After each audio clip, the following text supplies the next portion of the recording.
Hey there, Eugene here. I want to do a video about history, where it started, and why it's so concentrated in some regions, in others. So this started with one of my Mexican friends. So I'm Mexican myself, and we're talking about why there are so many plot holes in Mexican history, and even stuff that has been completely made up, and the story behind it just continued for decades, over centuries.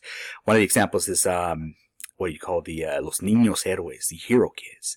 So the hero kids, if you're not familiar with this, is during the Mexican-U.S. War, the American military went to Mexico City and they pretty much captured Mexico, and at gunpoint told the government, you will either give us more than half of the country, I believe it was close to 60% of the territory, the landmass of the country, was the least populated part of it, but landmass-wise was pretty big. It was California, New Mexico, Arizona, Texas, etc. Right? So the U.S. said, you will give this landmass, or we will continue the war. But if you give it to it, we'll stop. And it was a huge moral devastator, like for morale. Right? Most of the Mexicans feel depressed. They were defeated. More half the country was taken away, defeated, humiliated. So the Mexican government made up a story called the Hero Kids. So the Hero Kids were the supposed teenagers in the military academy. So they were something between, I don't know, 15 to 18 years old, something like that, right? Who fought to the death. And the story went that the Americans slaughtered the children in this military academy. They just came and slaughtered them. And they were about to capture the Mexican flag. And these 12 or so kids stood there and fought to the death. And one of them decided, you're not going to capture the Mexican flag. And he grabbed the flag and wrapped it around his chest. And this academy was literally centered on top of a hill, like a mountain, like this little precipice. So he went out and ran and jumped off this precipice with the American flag on his chest and fell to his death in order to prevent the Americans from capturing the Mexican flag. And this was his rallying cry for patriotism. Actually, Mexicans are far more patriotic than Americans in a lot of cases. Most people don't believe this, but yeah, they are obsessed with patriotism. And this was a story that they created. And if you go to any Mexican city, you're going to have like streets named after the either hero kids, they call it Los Niños Héroes, or specific names of these over the country, right? But it turned out those made up. The government made it up, and for decades, centuries, no historian ever called bullshit on it because the government wanted that story to go on. So one of the arguments, like, why are these bizarre things happening in Mexico, which you don't really see happening in the U.S. Like in the U.S., yeah, there are some falsified stuff, but you have the academia mainly focused on trying to find what was real, what was not. I mean, there are arguments and so on, which is natural because there's not necessarily certainty in a lot of these things, especially in history. So even though you might have two arguments, and most people don't realize you can have two more arguments, and none of them are certain. But if you look at the premises and the logic behind them, they are all equally valid. Because there's no certainty, right? So if you look at the premises and look at the logic, okay, yeah, that's possible, that's possible, that's possible. There's no flaw, and most people don't realize that that's a possibility. Anyways, talking about this, like, why it's happening, and I started thinking about it. Well, if you really think about history, that was invented by the Greeks, and I remember being in the U.S. and Americans. Not everywhere, right? So not necessarily attacking the whole country, but a lot of them like to complain about little issues. And there's a Mexican expression that says, "This person likes to drown in a cup of water," and this applies to a lot of Americans and their social issues. For example, one of the first things I remember when coming to the U.S., I was in campus, and this 20-something-year-old overweight fat lady was. Probably not a student from there, was handing out pamphlets. And they're like, okay, that's interesting. What the hell is he giving out? Because it was more like this cultural exploration thing. What are Americans saying? And it was a pamphlet and had a picture of people in the concentration camps during World War II. They were starving, so it's a pretty famous picture. I've seen it around some other places. They had their ribs showing up from starvation and so on, and a picture of chickens. And the pamphlet said something the likes of "Slavery never ended, mystery still continues," and something like that. So, which was pretty much equating the mystery of the people in the concentration camps to the suffering of chickens, which I found it to be so offensive. It's like, I don't. It's hard to wrap my head around it, but I've seen examples like this happen again and again and again. That now, yeah, this happens, but I still cannot understand how the hell there's people that might like put the value of an animal before a human being, or even close, right? You see it so many times, like in commentaries, like say, if you hear something about animal abuse or something, like people, oh, we should kill that guy instead. Like, okay, dude, like, yeah, there might be some consequences, but you cannot equate the life of an animal, like say a torero, which is something I grew up in Mexico, like watching the bullfights. Like they go and saying that the toreros should be killed instead of the bull. Like, dude, even if you are against bullfighting, what have you, how the hell are you equating the life of a goddamn animal to a human being? I can't wrap my head around that. But you see a lot of these nonsense that people complain about nonsense, right? So one of the things they complain around a lot about, in which I heard in person during on campus, and I still see in social media a lot, and even friends talk about it, like, oh, the racism of history. So the argument is that white people have written history, and they only cared about their own history, which is goddamn natural, right? Even this people saying, well, there's nothing to talk about this history. Well, yeah, dude, like, what are you talking about?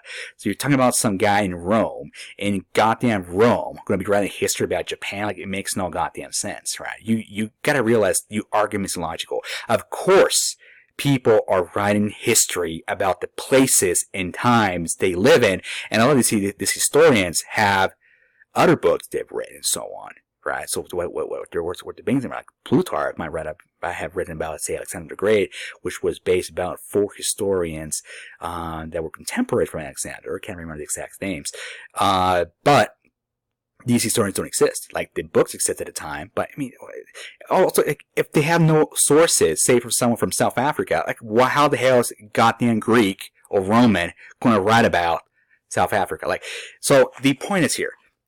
They complain about the racism about history because it's focused on white people, or that white people written about white history. Of course they did, man. Anyone would write about it. The same way Japanese wrote about Japanese history, and the same way Chinese wrote about Chinese history, right?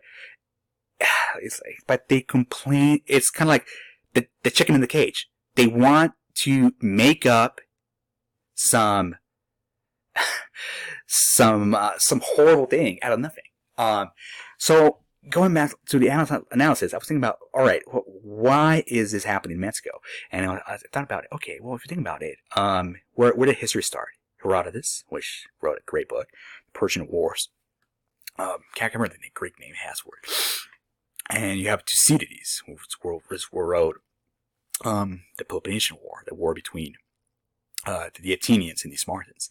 These books are amazing, and they are considered the cornerstones of what started history. And what exactly is history? Now, you had other cultures write stories, or what they believe was history, but what the Greeks did was completely new, right? So while the Chinese, for example, they might write about X leaders, emperors, and so on, right? So X leaders said this and that, and they were born in this date, so, and died in that date, and then these wars happened. So it was a lot of chronology going on, kind of reporting, which is not necessarily history. The Jews, for example, has some great stories, obviously the Old Testament and some other stuff.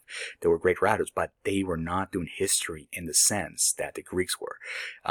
So what the Jews were doing is that they were writing stories, and a lot of these stories are based on true stories. Some of them believed to be made up. You know, you can read about the debates of the Old Testament, what are real, what is not. But a lot of them were based on real events, but they were manipulated. So again, I might be wrong on this, but my understanding is that the Jews what they had is that their stories are moral stories. So they're trying to teach moral lessons. So this is how you should be. And because you act in this positive moral way, these are the consequences, right? So what they did is that they altered the history to fit the moral story they want to tell, which again, Europeans do too, and so on. So everyone does this shit. But that was the main standard for the Jewish people in their stories, right? The Greeks, on the other hand, with Herodotus and Thucydides specifically, these two, try to apply logic to the histories, and their focus was, I want to have a story that is as closely accurate as humanly possible. Now, if you read, for example, Thucydides, he'll say, this source says this, that source says that, this other source says a different story, right? So, the most probable one, in my opinion, is this one because of X, Y, and Z. So, he's planting this inductive logic to a lot of it. He tells you multiple points of view. He tells you which point of view he believes in and why he believes in. So it has like this logical scientific record. He has like a lot of anthropology. If you read the first pages of Thucydides' Peloponnesian War, he goes on talking about the prehistory, right? So talking about archaeology and how he had these communities were hunters and gatherers. I believe they then established themselves in coastal regions that were fertile, and they started farming, but other people saw them build wells, so they started raiding them, so they had to build walls, and you had all these independent small communities scattered around a region, and in order to defend themselves against invaders or like pirates or raiders, they gathered together in one group. So instead of being picked out one by one by this predatory group raiding them, they got together, they became this big group, they were able to defend themselves, and that's kind of the origin of the city-state. That's that started from there. So he has all these like anthropological briefs and so on. And if you study history, for example, there's a lot of rules on what you have to apply. For example, is your source primary, meaning was it contemporary, was it someone that was in person, and what's primary source might change from depending on the time period. For example, Plutarch might be considered a primary source for the biography of Alexander the Great, even though it's written 300 years after the death of Alexander the Great. But in contemporary times, if you were not a person that was alive and knew Napoleon, you're not going to be considered a primary source, right? So, but there's all this logic behind it, right? So, no one else did this. And the main difference between what the Greeks and was later picked up by the Romans was that their objective was to try to figure out as accurately as possible what was really happening, right? Instead of focusing on giving a moral story, which again did happen, but generally that was not the objective. They were trying to find out what really happened, and after they have a record of what really happened, finding patterns in history, and from those patterns, deriving lessons. Now, this is key, right? Instead of writing something with a preconceived story or lesson, they try to be objective, write the truth, and after the fact, study what really happened and find lessons from that. That's huge. That completely changes anything that has happened before. Again, this is not just the record keeping of the Chinese or the moral stories of the Jews. It's completely different. And Europeans, Western civilization specifically, not Europeans in the North don't count, Western civilization, were obsessed with history. This is pretty much what the aristocrats would subject themselves and study. For example, Livy, the Roman historian, he was a mandatory reading for the aristocrats of Rome. And they were obsessed with historians. And like I said, the point when you study history is try to find out as subjective as possible and finding out lessons from that. And that is still within Western civilization, right? If you analyze what the Europeans are doing, the Americans are doing, see some of their academia. Like not ever, because you gotta realize a lot of the academic has become bullshit. It's more about fluffy feelings and whining about how they're a victim, how they're going to change the system, blah, blah, blah, blah. Like, they are not focusing on having accurate academia, right? They're not focused on creating a meritocracy, right? Instead of focusing on, okay, I'm trying to improve myself and be the best I can and provide value to the world, they're crying about who's victimizing them and who owes them what and like what they can take from the world. This is parasitical. But again, that's my opinion. But if you study for example Charles Hill, he wrote the book Grand Strategies. He has this course on grand strategies in jail. There's on grand strategy. He was one of his partners. There's just this other book called Strategy by this British guy, the History of Strategy, I believe it's called, and it's stuff like that, right? So you can see how they're using still history lessons to understand the real world. Like for example, during the Cold War, they would read Thucydides' Peloponnesian War because they had a direct correlation, according to them, to what was happening between the West and the Soviet Union. And going back to now, we got the academia, right? So why I'm ranting about this? Like, dude, I honestly, I can't. I'm Mexican, and I come here and I hear them cry about these whiny stuff, and I'm thinking to myself, why is this a goddamn issue? And more realize it's because they had a very easy life. A lot of these people have never been in a fist fight, all right? Like, they had it so goddamn easy. I feel like they have to invent some sort of struggle, which would be natural. So one of the things to cry about is like, well, history focuses on Europeans. Yes, it does. You want to know why? Because they're mainly the only people writing it. They're obsessed with it.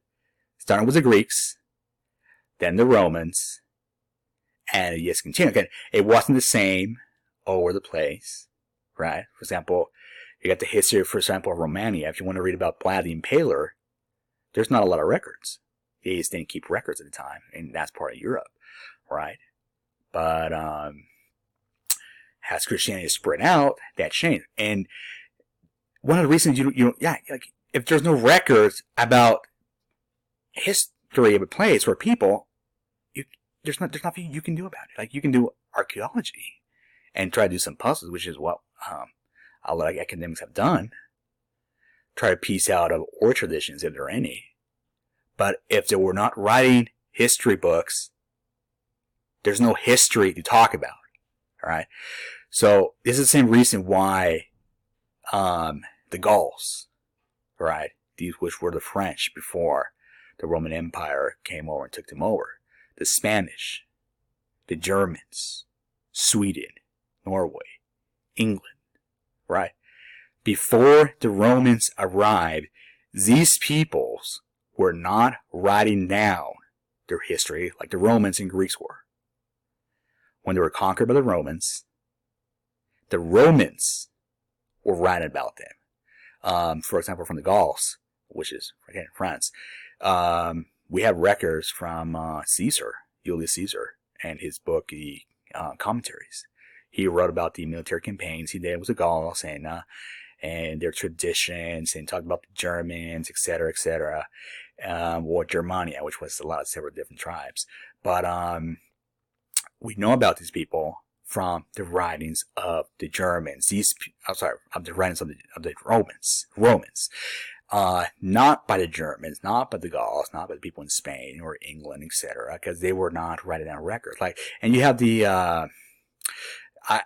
oral traditions that were passed down from these people, and actually Julius Caesar does talk about this in the commentary. These people were able to memorize huge chunks of information, kind of like with the Greeks. The Greeks actually were able to memorize the Iliad.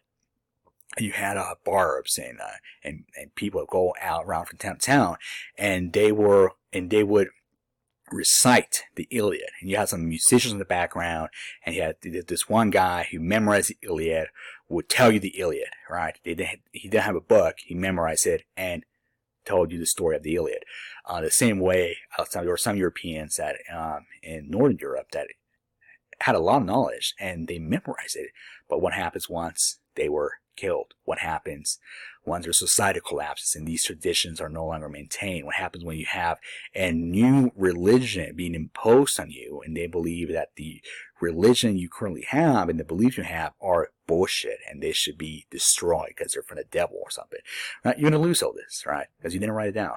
So we have that issue. And then came, so that was with Romans and Gauls and Caesar. That was pagans from Rome, writing down what the pagans from Gaul and Spain were doing and how the cultures were, etc. in Germany. But then what happened came the Christians, and the Christians did the exact same thing.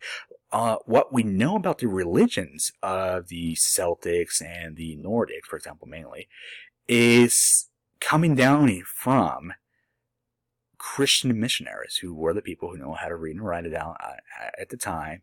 You had the Northern Crusades. You had like places like, for example, Normandy, fighting with Charlemagne against the Saxons, who the Saxons were still pagan, and he was trying to turn them into Christians. And you have a lot of wars going on. And who is recording these? It's the Christians, because they're the ones who have the writing system. They're the ones from Western civilization, and they're the ones obsessed with history, obsessed with recording the events for future generations, and having them find patterns and finding lessons from objective data left from them, right? This is the legacy the Greeks gave the world. And most people talk about the Greeks and they talk about philosophy and science and so on, which is all fine and dandy. Personally, I'm not a fan of Plato or Socrates or Aristotle. Is okay. I have more interest in people than it wrote. But history, that's far more important, in my opinion.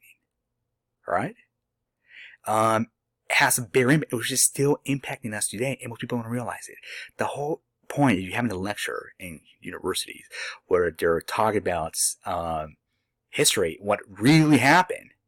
That's because of the Greeks. That's because of Herodotus. That's because of Thucydides, and all the other people came after to maintain the legacy that started with these Greeks, applying the scientific method, archaeology, logic, and most people don't understand logic. They say they do, and actually what they believe is logic is being, what's the word I'm looking for? Can't remember the word. It's like it's what it means. Not emotional, pretty much what it means. Like being not emotional. If you're emotional, you're logical. If you're not emotional, you're logical. Kind of like Spock, which is not true. It's understanding the coherence between premise and conclusion, and you got deductive, inductive, and abductive logic. We're not going to go over this video. And going down, so within the white race or Europeans, there are groups within it where we have no record of before the Romans and later Christians came around that area. Right? Why do we have no records? Because they didn't write it down. The same reason, why do we not have records from a lot of Africa? They didn't write it down. Why do we not have records? A lot of the Arabs, before they developed their written language, they didn't write it down. All these people didn't write down the records. So what are we going to talk about? We have archaeology, but there's no history. A lot of times we don't know who the leaders are, and we know who the leaders were. We might have some names. They were born in this time. This around this date, and not around that date. Maybe they accomplished X thing, but we don't know the details of it. It's not like the Roman emperors, where you had actual historians writing about them. It's not like Alexander the Great, that literally took historians and academics to write about his accomplishments. It's not like Napoleon, which actually had historians, and I'm not sure if it's still accurate, but a few years ago, there were more books written with Napoleon in the title than the days that had passed since he had died. Right. So if you want to study about Napoleon Bonaparte, you can spend the rest of your life reading book after book after book, right?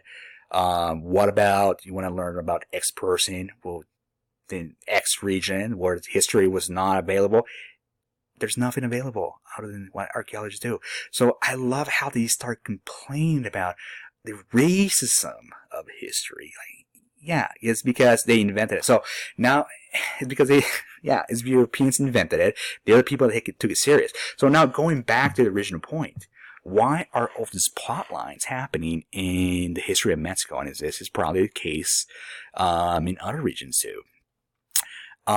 It's because they're not obsessed with history. If you look at the Americans, the U.S. specifically, right, and also with England is obsessed with history too.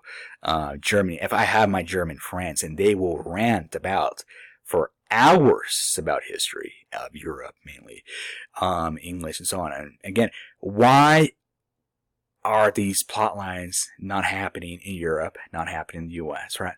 It's because these people, and either academia A and the public in general B, are interested in history, which is a legacy that came from Western civilization, which started with Herodotus. So if you look at the bestsellers in the books, a lot of them are history books. And even if they're like, how the freaking U.S. is divided between political ideology, like, if it's like something super left, for example, like Jared Diamond, right? Kids, Guns, Germs, and Steel. That's a bestseller. And a lot of people read that, which I believe was a nonsense book. If you get the other side of the version, Victor David Hansen's, which I also read, it's also a bestseller, right? So people are interested in books of history in the U.S. In Mexico, it's something that the Mexican academics have said, and I don't agree. A lot of people don't read books. I mean, yeah, you have some books that do exist. Some people read it. But if you look at the population in general, you're going to have a lot of people that have never read a single book in their life. And again, you have this in the U.S. too, but it's more pronounced in Mexico. I remember being in college and I see all these books in sales, and they have this table outside the bookstore, and of all these books and discounts. And a lot of them were like, say, for example, the Iliad and stuff like that. Okay, I'm interested in this and this. I'm looking at it. And one of my Mexican friends walks up to me. What are you doing? I don't know. He's looking at the books. Tells me, why? You read books? You read books? That's funny. Which is pretty similar to the, if you ever seen the Bill Hicks stand-up comedy where he's in a Waffle House and the waitress comes over and Bill Hicks, the comedian, is reading a book and she says, the imitation he does, she's chewing gum. What you reading for? And Bill Hicks points out, she didn't ask me what am I reading. She asked me what am I reading for. So that's generally like a lot of the genres of public. So they're just not reading. There's just not that much demand for history books, which means, okay, if there's no demand for history books, you're going to have less history books written. Right? And I believe that's probably one of the explanations. Another one, they're just not that interested in history. If you talk about prehistory, pre-Hispanic history, there are some records, but I mean, they didn't have a historical tradition like the Spaniards did. So the Spaniards literally had historians travel with them. And you can read the stories. You have first accounts of people that were there traveling with Cortés and Pizarro and some other conquistadors, but mainly those two, that were writing down what happened. And this is a pretty good example I didn't think of before, actually. So with Cortés, they wrote down the histories in their book. I can't remember the name of the books. Written down. So what happened afterwards? Pizarro got this book and read the accounts, which the objectives were to write them as accurately as possible of the events what happened. Like, no moral story, being as objective as possible and telling the story. So Pizarro reads this. Okay, what do we have here? It's a manual to conquering the natives, which he used, and the South was the Incas. And Pizarro had his own historians come around with him. And this is pretty much what Alexander the Great did, and Caesar and Napoleon and so on. Not every single commander had these, but this was pretty goddamn common.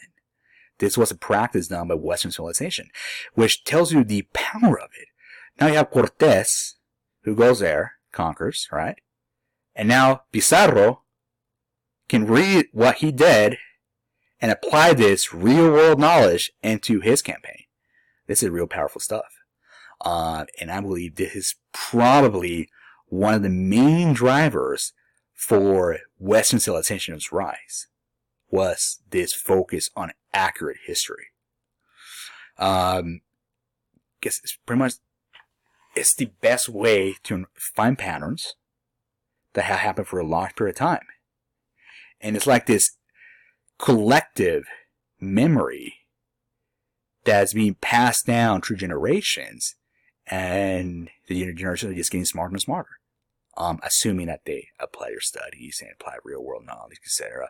It could be said, I do believe there's a divergence right now happening where you have some group of people in certain professions that are getting smarter, and the job demands are more and more complex in order to match with the complex, and later you gotta step up and become smarter. And you see a lot of these subjective books where these people do time blocks, and they manage like 5-minute increments a day, and they try to be as efficient as possible, read as many books as possible, apply as many these books as many times, like talk to people, know what's going on. And then you got the other side where people have some simple job that it's not very demanding, either physically or cognitively, or either or. But well, it's a cognitive demand. That's a different thing. You can probably get dumbed down with a lot of this programming stuff too, but in a different way. Like, this destroys your social skills if you do it too much.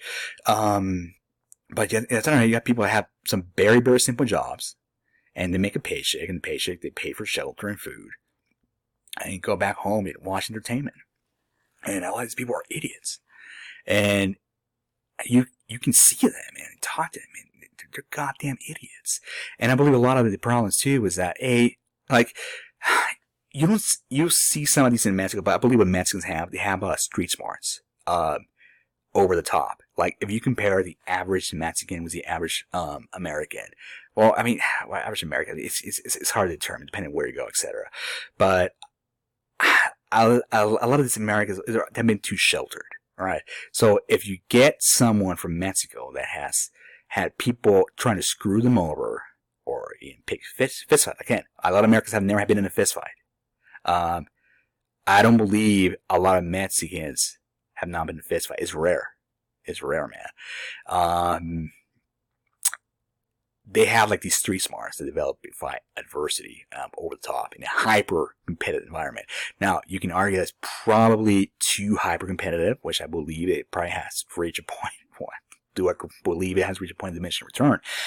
But their street smarts over the top, even though they don't read books. But anyways, yeah, the study of history, like I said, the reason why, just to conclude, and just get rid of one of my ramblings, the reason why the focus on history is on white people is because A, the white people are the ones doing it, and honestly, they're going to talk about what's going around them. And B, they're the ones that invented it and continued the tradition. It was specifically Western stuff. Like I said, you got the Gauls, you got the Spanish, you got the Germans, the British people, Sweden, Denmark, etc. Northern Europe, right? Before the Romans, before the Christians, there's no record, and that's why we don't know crap about them. The little bit we know about the Norse and the Celts are what the Christians and Roman pagans wrote, and a lot of it's gone, and we are not even sure how accurate the Christian stuff is. They possibly, you have Beowulf, but if you read Beowulf, there are Christian references to Cain, like and what have you, and God, and so on. So it has a lot of pagan ideals of heroism and masculinity, and the Beowulf is very Homeric in a lot of sense. But again, it was not made by pagans. Well, it was not written by pagans. It was written by Christians who probably altered the text to a certain way. Or put their bias in there.